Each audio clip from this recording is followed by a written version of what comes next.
My name is Lawrence Schafer, and I am a Senior Chief Electronic Technician. I went to my first submarine, USS Bang. The crew had the submarine had just come back from a very important mission in the North Atlantic.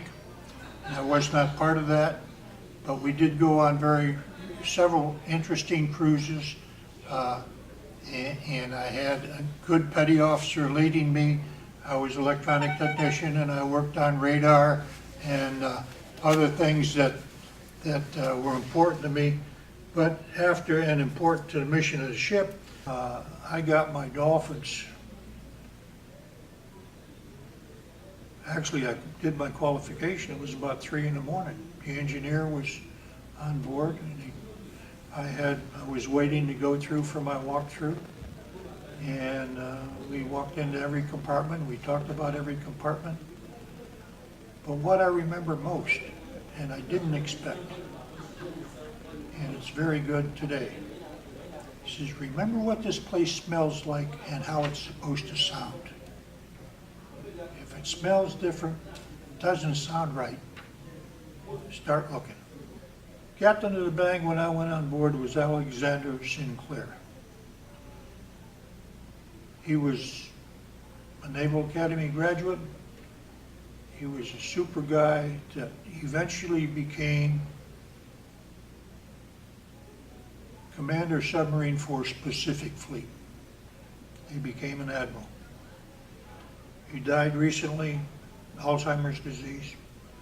But I remember one time I was in the forward torpedo room and he came out of the wardroom, went to the forward torpedo room, got down on the deck, did 20 push-ups, went back in. You know, that's just the kind of guy he was. He was fair, everybody liked him. Well, where we went, we were always told was, we never told our wives where we were going. Many times we knew, but mostly you're going to go to the Caribbean, or you're going to go out and do special ops someplace, or you're going to go to Norfolk, or you're going to go to Key West or something, and we would do that. I was kind of have an advantage because I was an ET and I was in the control room and I could go up and look in the chart and see where I'm going. Guys in the engine room might have never done that. Once in a while, if you're on the surface, you could come up and ask permission to go to the bridge, get some air. They let you go up, but most of the time you're below deck. On the surface on a diesel submarine, the first one, it's pretty rocky, And on a storm, we were always on the surface.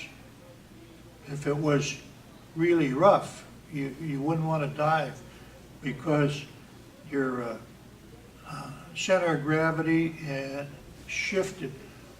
Okay, when you're submerged, the center of gravity is like going up, keeping you erect. On the surface, it's keeping you down. But when it's at the same, you can roll over. So they were very careful about that. But we had a tall sail on Bang, and one time we were going down in the Caribbean, and there was a storm, and we had green water right over the top of the sail. And once you're wet, you're wet. You got a 4-hour watch or something up there, that's what you do. But everybody else is up there with you.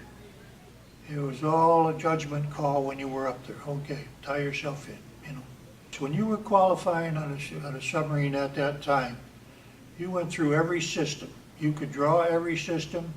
You could do whatever what you needed to do to get underway, how to secure the system, how to recharge the system if you had to do that. I don't think I ever felt confident enough to start a diesel engine, but I watched it done and I did it once. And the same with the still, you could go back there and all that, but I could run my electronic equipment. First port on the Bang that I was on was in Eastport, Maine. That was an adventure that we talk about today. One reason, because you have 26-foot tide. And when you come in at high tide, you put the brow up on the deck.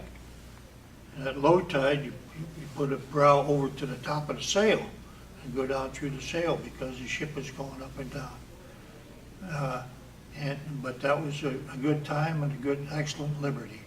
But we went to the Mediterranean, we went to Spain, Cadiz, Rota, Valencia, Palma, Mallorca, you know,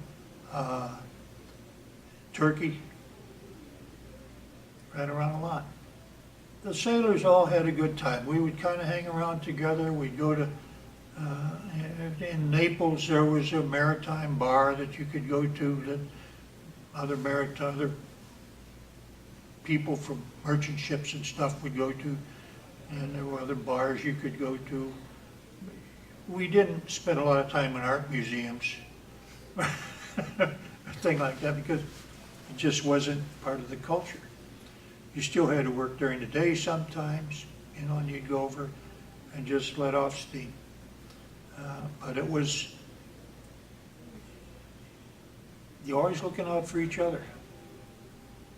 And you always had everybody's back. It was you felt good when you were with your crew.